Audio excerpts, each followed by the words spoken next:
বিলীনের পথে চলে যাচ্ছে।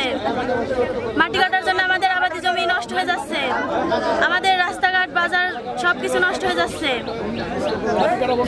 মাটি কাটা বন্ধ করতে হবে, এভাবে মাটি কাটলে আমাদের অনেক কিছু নষ্ট হয়ে যাবে।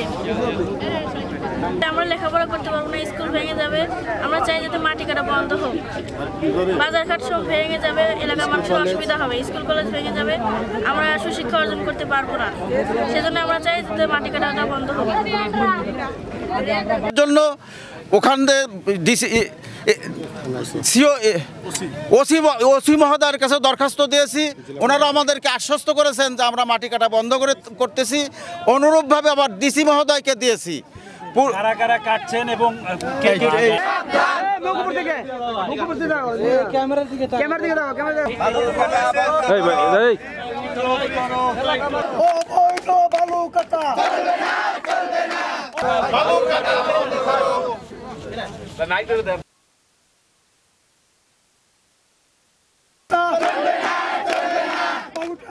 ঐক্য করো,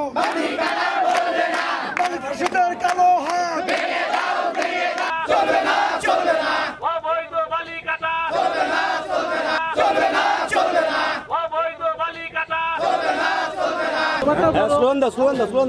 অবৈধ মাটি কাটা বন্ধ করো, অবৈধ মাটি কাটা চলবে না, মাটি কাটার বিরুদ্ধে অবৈধ বালু কাটা চলবে না, চলবে না, সুতার কালো হাত ভেঙে দাও, ভেঙে দাও, চলবে না, মাটি কাটা দালালেরা হুঁশিয়ার সাবধান, মাটি কাটা দালালেরা হুঁশিয়ার সাবধান। তোমরা বলো বলো মাটি কাটা বন্ধ করো, মাটি কাটা বন্ধ করো, রক্ত করো, অসুবিধা রক্ত করো, মাটি কাটা বন্ধ করো।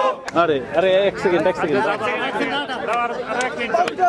রক্ত করো, মাটি কাটা বন্ধ করো।